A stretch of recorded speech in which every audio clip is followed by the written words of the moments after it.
Welcome all of you. मैं हूं Anand Mishra, House of Legal Studies में आप सभी का स्वागत है। आप लोगों की फिर एक वैकेंसी आपकी नोटिफाई हुई है, जिससे कंसल्टेंट वैकेंसी आपकी मिनिस्ट्री ऑफ एक्सटर्नल अफेयर्स में। सैलरी आपकी 10 लाख पर एनम होने वाली, याद रखिएगा। टोटल सीट्स की बात करें, टोटल वैकेंसीज की बात करें, तो टोटल वैकेंसी आपकी 10 है। तो अच्छी अपॉर्चुनिटी है आप लोगों के पास मिनिस्ट्री ऑफ एक्सटर्नल अफेयर्स में, ठीक है, काम करने का मौका है आप लोगों के पास। तो देखते हैं हम लोग क्या क्वालिफिकेशन है, क्या एलिजिबिलिटी क्राइटेरिया की बात करें, एज लिमिट की बात करें, हर चीज हम डिस्कस करते हैं। लेकिन आपकी सैलरी जो है वो 10 लाख पर एनम होने वाली है, और साथ में आपका जो सीट्स हैं वो आपकी 10 है, ठीक है। देख सकते हैं आप लोग, government of India ministry of external affairs में आपको देखने मिलेगा। इसमें एडवर्टीजमेंट आपके 10 कंसल्टेंट की पोस्ट आपकी यहाँ पे नोटिफाई हुई है, ठीक है। इकोनॉमिक रिफॉर्म्स की बात करते हैं तो वहां पे आपको देखने मिलेगा, जिसमें 10 कंसल्टेंट की पोस्ट है मिनिस्ट्री ऑफ एक्सटर्नल अफेयर्स में, ठीक है। पीरियड ऑफ कंसल्टेंसी की बात करते हैं तो 1 साल के लिए आपका इनिशियल टर्म जो है वो 1 साल का रहने वाला है, याद रखिएगा। ये कॉन्ट्रैक्ट बेसिस है, जो कि आपका फर्दर एक्सटेंड हो सकता है, ठीक है, आपकी परफॉर्मेंस को देखते हुए, ठीक है, या रिक्वायरमेंट्स की बात करें, डिपार्टमेंट की अगर रिक्वायरमेंट है तो अगर आपका काम अच्छा है तो वो आपका एक्सटेंड हो जाएगा, ठीक है। चलिए, नेचर और ड्यूटीज की बात करें तो ड्यूटीज आपको बेसिकली यहाँ पे देखने को मिलेगा, जो ब्रिक्स वर्किंग ग्रुप है ना, ठीक है, जो ब्रिक्स वर्किंग ग्रुप आपको देखने को मिलेगा, उसी में जो trade, industries, finance, agriculture, energy, environment, ICT, labour etcetera, अलग अलग डिफरेंट आपको सब्जेक्ट मैटर्स है उसमें डील करने को मिलेगा। किसी एक में आपको लॉट कर दिया जाएगा, ठीक है। तो उस हिसाब से देख सकते हैं, जिसमें आपका देख सकते हैं असाइन करा जाए, देखो असाइन असिस्ट किया जाएगा डेवलपिंग कॉन्सेप्ट में, notes analyse, background development, documentation की बात करें, जो भी ब्रिक्स के अपकमिंग चेयरशिप होगी, ठीक है, उसमें आपको ड्राफ्ट की बात करें, प्रिपेयर ड्राफ्ट करना होगा, डॉक्यूमेंट्स की बात करें, ठीक है, ट्रैक रखना होगा आपको कंट्रीज की पोजीशन का रिलेवेंट सब्जेक्ट मैटर्स पे, ठीक है। तो सारा चीज आपको, डॉक्यूमेंट वर्क, आपको रिसर्च वर्क, ये सारी चीजें आपको देखने को मिल जाएंगी, ठीक है। चलिए, तो बात करते हैं जॉब लोकेशन कहाँ होने वाली है, याद रखिएगा। तो जॉब लोकेशन आपका मिनिस्ट्री ऑफ एक्सटर्नल अफेयर्स का जो आपका ऑफिस है, ठीक है, तो वहां पे आपको देखने मिलेगा न्यू दिल्ली में आपका ये ऑफिस। साथ में क्वालिफिकेशन को देखते हैं तो इंडियन नेशनल होने चाहिए, इंडियन सिटीजन की बात करते हैं। साथ में जो एप्लीकेशन की बात करें, जो एप्लीकेंट है उनके को हायर क्वालिफिकेशन जो है, जैसे मास्टर्स डिग्री की बात करें, और उसके अलावा अगर आपने पीएचडी किया हुआ है, ठीक है, ये सारी चीजें आपको मैटर करेंगी।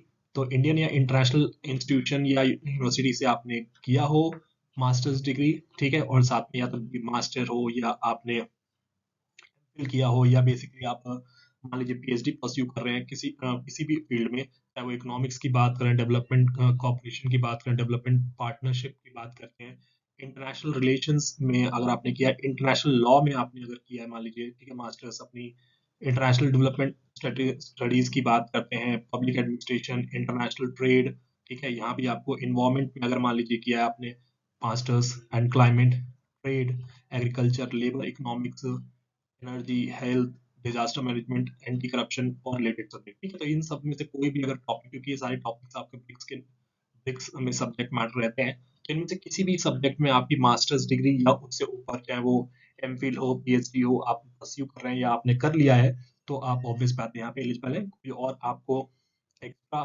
क्वालिफिकेशन की जरूरत नहीं है, कोई और एक्स्ट्रा एक्सपीरियंस की जरूरत नहीं है, याद रखिएगा, ठीक है।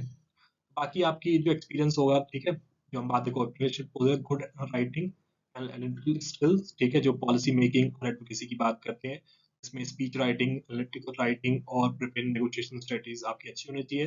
प्लस आपको कंप्यूटर की नॉलेज बहुत इंपॉर्टेंट है यहाँ पे, क्योंकि रिसर्च वर्क या ड्राफ्टिंग की बात करें, पावर प्रेजेंटेशन, पीपीटी बनाना आप लोगों को, डॉक्यूमेंटेशन बनाना, ये सब आपके लिए ईजी हो जाएगा, ठीक है। और जो मैक्सिमम एज लिमिट की बात करें, वो 35 ईयर्स आपकी यहाँ पे मैक्सिमम एज लिमिट है, उससे आपकी एज कम होनी चाहिए, तो ही आप यहाँ पे एलिजिबल है इस पोस्ट के लिए, याद रखिएगा, कंसल्टेंट की पोस्ट, जो कि मिनिस्ट्री ऑफ एक्सटर्नल अफेयर्स में नोटिफाई हुई है, ठीक है। कोई और एक्सपीरियंस नहीं चाहिए।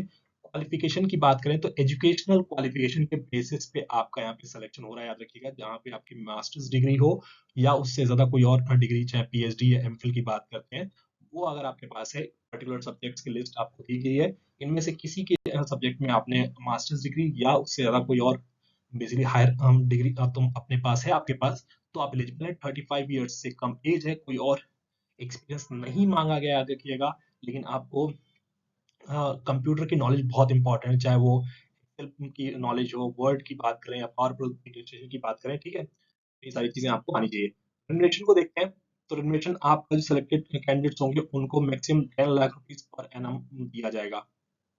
ठीक है, तो आपका जब पर मंथ की बात करें तो 83,300 समथिंग आपका एडमिशन बनता है पर मंथ, वो आपको पे किया जाएगा, याद रखिएगा।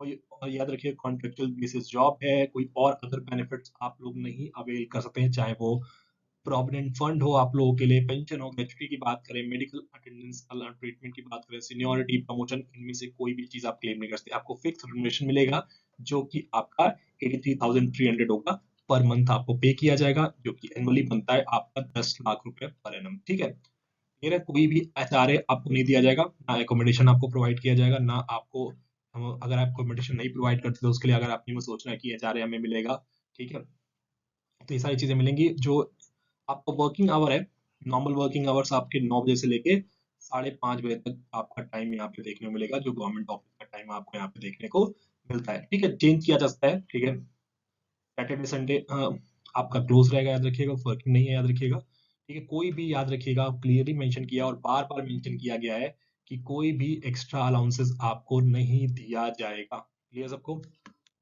ये बहुत क्लियर रहिएगा इस चीज के लिए। लेकिन आपको सीखने को बहुत मिलेगा। देखो जितना मिनिस्ट्रीज में आपको चीजें सीखने को मिलती है ना, उससे ज्यादा मुझे नहीं लगता कि किसी और ऑफिस या किसी और डिपार्टमेंट में आपको चीजें मिलेंगी।